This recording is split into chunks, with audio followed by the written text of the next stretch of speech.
What's going on, guys? This is Ryan with RK Outpost, and today, after all the J.J. Abrams bombshell and everything that went like that, I thought it'd be fun to find a funnier article to look at to end the day. And the reason this one's funny is because, one, it contains a bunch of absurd stuff, which is always funny to laugh at, but also it contains, someone coming to the realization, or maybe not coming to the realization, but trying to let everyone else know that Star Wars isn't some progressive, forward-thinking piece of media, like many people want to say, but most normal people say, no, it's just a story. Get your modern politics out of it. So let's go ahead and read this. The politics of Star Wars, a galaxy far, far away, is hopelessly outdated. Pissed the Rise of Skywalker failed to be woke? We might expect too much of this franchise. And that is a lot of people. There are a lot of people that are upset that it kind of leaned away from things that happened in The Last Jedi. The second Rey became part of a famous Star Wars bloodline. A million voices who had boldly declared the new trilogy could forge a path away from privilege and nepotism felt suddenly silenced. The egalitarian values of The Last Jedi swept away by Emperor Palpatine just as easily as he dissolved the Senate.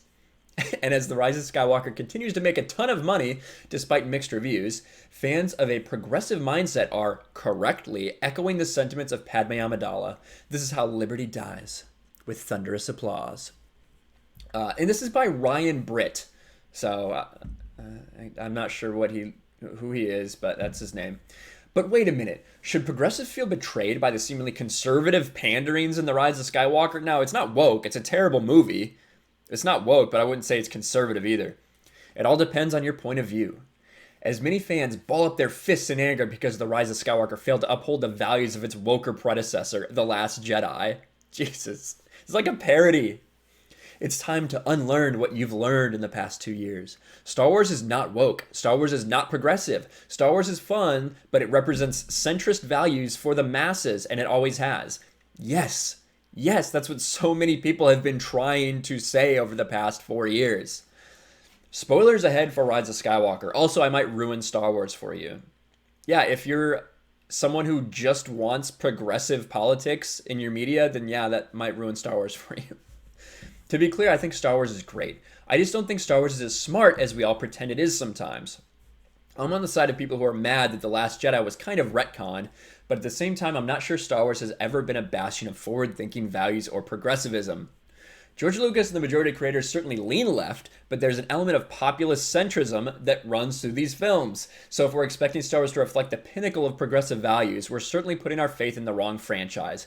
Here's the proof. Imagine making something to cater to everyone. Imagine that populist centrism. That's what it should be. The Bechdel Test. Oh, God. The famous dialogue test modestly proposed by playwright Alison Bechdel should not be that difficult to clear for any piece of fiction in the 21st century, or for that matter, in 1977 either.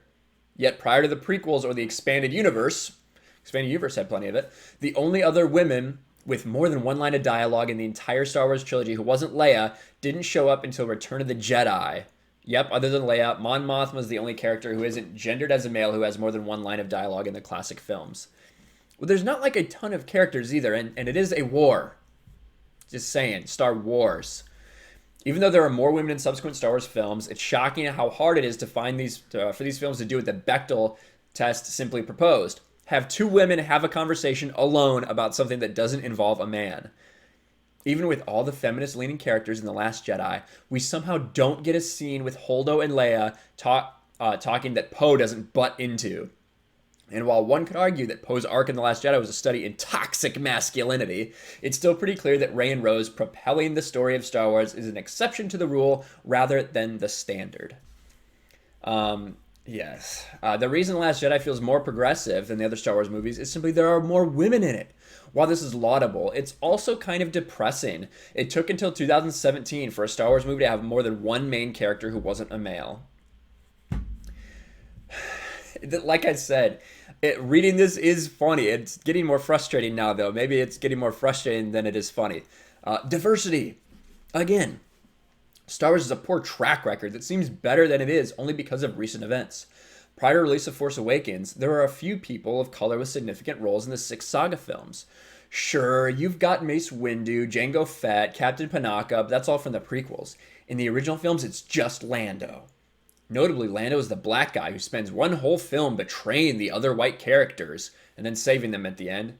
Lando betrayed them so he could save everyone that he was in charge of. He's the governor of Cloud City. He's in charge of this entire group of people.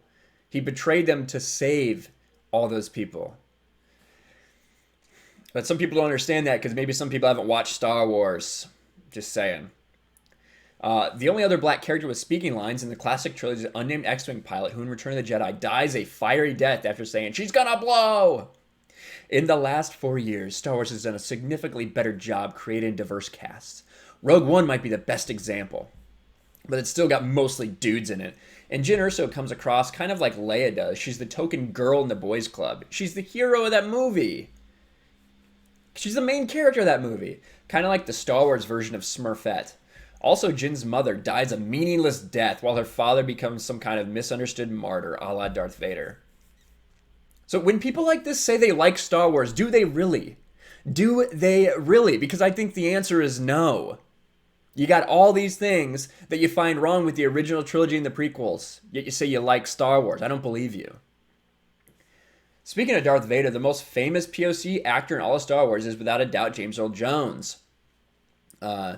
Supposedly, or in fun fact, in the original theatrical release, he wasn't even given screen credit. Supposedly, this was at the request of Jones, but it's still strange. Okay? As you know, prior to the Empire, you could have assumed Darth Vader was black, which gets dicey. The voice of a famous male black actor was the personification of evil, while underneath it, he was just a misunderstood white guy. It's best not to think about it too hard, but if you do, it's kind of offensive. Oh my god, this guy is so terrible. This is what passed off as a joke in Chasing Amy. But really, what the F, Star Wars? Oh my god, listen to this. Gun violence is given a pass. Gun violence. Gun violence in Star Wars. Okay, obviously a lot of progressive actors play people who hold guns in movies. This is not a bad thing. There's no convincing argument that gun violence in films causes violence in real life. True. That said, if you think the story of the rebels is strictly an allegory for disenfranchised folks on the left, think again. The idea that an armed militia operates outside of regular government kind of feeds into the fantasies of various far-right domestic terrorist groups and gun rights activists. In the OT, you can kind of overlook this because the Empire is so evil, but in The Force Awakens, Leia's resistance, a militant, heavily armed militia, exists outside of the legitimate government which they claim to protect. Poe even refers to himself as a member of the Republic in The Last Jedi, which is deeply weird since the Resistance was basically an illegal military junta working outside the rules of the Republic. Sure, you can argue Leia had no choice, since the First Order is awful and the New Republic was unwilling to confront them head on. But again, the idea that ordinary folk literally take up arms against their government is something people on the far right threaten, not the left. This is insane. This is literal insanity. Finally, the guns in Star Wars are for the most part all based on real firearms, which is what makes them cool. We even got super mad when George Lucas changed the moment with Greedo shot first, because that man Han was killing in self-defense. This apparently was too woke for everyone. Han Solo is, according to literally all of us, regardless of political leanings, only a hero when he's killing people in cold blood. Jesus. This is the best one, guys. Unhealthy views about sexuality. Luke Skywalker kisses and has romantic feelings for his sister. He doesn't know that it's his sister, you idiot. These people don't watch Star Wars. They read fucking Cliff Notes. Rey kisses a man who invaded her mind and knocked her out the first time they met. Well, that's true. Padme Amidala dies in childbirth after her husband, a man with a mental illness who's worked as a government enforcer, nearly chokes her to death. We don't really even go further than that. And yes, we all know Poe and Finn are a couple, and the fact that they didn't kiss, but two same-sex background characters did, well, it's kind of weird. They're not a couple, as much as they would like to be. I could go on, and you could do your own research about how George Lucas borrowed pro-World War II villain propaganda as a piece of inspiration for the ending of A New Hope. Or you could think really hard about the idea that Luke Skywalker is a religious zealot who basically performs an act of terrorism because he was radicalized. But I think the points have been made. In The Last Jedi, those who have loved Star Wars for its positive messages of friendship, hope, and forgiveness briefly saw a moment when the franchise could become something more. The notion that Rey might really be someone without a hidden past, or that any old kid could use the Force, felt fresh and progressive. It also felt not like Star Wars. That's why The Last Jedi is so reviled. This, however, was not really the norm, and even in The Last Jedi, the guy calling all the shots was a privileged white male with questionable ways of showing affection. Yes, Kylo Ren was the villain of The Last Jedi, but he was also the character with the most agency. So even at its most progressive, a Star Wars film still gave the most agency to an evil white male who kills people. In The Rise of Skywalker, we're encouraged to forgive old Kylo, which really is just the tradition of all Star Wars films that came before. The aesthetic brilliance of George Lucas's beloved creation cannot be debated, but before we demand this saga reflect the smallest political values of the future, it's good to remember that the foundation of the galaxy far, far away is deeply rooted in outdated values that should have gone out in style a long, long time ago. This dude is a freaking idiot. This is a joke. People that watch these movies and only think about that kind of stuff are what's wrong. Like, you're basing how well you like the movie based on how many tick marks. Oh, how many black people were there? Oh, I can't like this movie. How many women were there? Oh, I can't like this movie. Oh, they portrayed a white man as being okay? Or this white man has power? Oh, can't like that. These people don't like Star Wars. They want Star Wars to become something else. These are the people who are now in charge of Star Wars and in so many things in the media today.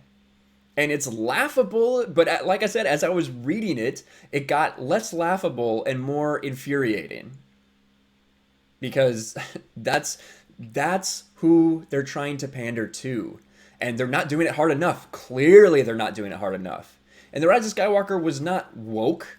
Obviously, Rey was super powered, super Mary Sue, but that was pretty much already established. The Rise of Skywalker is not woke. It's just a damn mess. And people that are complaining that it's not woke enough they don't like Star Wars. You can consider yourself a fan if you want, and that's fine. I'm not going to critique you if you say you're a fan, but you don't actually like Star Wars if these are all the problems you have with it. You like some idea of Star Wars that is preaching something and changing something, but it's populist centrism. Imagine that. People that want to make money and want to appeal to the broadest audience, populist centrism. But anyway, I just saw this. I thought it was funny. Wanted to talk about it after all the craziness that went on with the leaks today with J.J. Abrams. But let me know what you guys think about this article from Inverse about this guy. Sorry, what's his name? Ryan Britt. Ryan Britt. Well, I'll just show him to you guys real quick. This is him. Good job, Ryan. He's got my name. I mean, I need to shave my beard now after I see his beard, just because his name is Ryan. I needed to shave this beard anyway, and God, I'm just scared. But this is him. This is him. That's who wrote this article, which is funny. But let me know what you guys think about it. Do you think it's as laughable as I think? Are you infuriated, as I kind of was near the end? Let me know in the comments below. Make sure you smash the like button, subscribe, ring the bell for notifications, share this video out there, and I'll talk to you guys later. Thanks for watching, everyone, and a huge shout out to my patrons. I appreciate you guys so much. Want to follow me on Twitter or Instagram? Check out the description below. You'll find links to my P.O. box and my Patreon as well. And I'll talk to you guys later.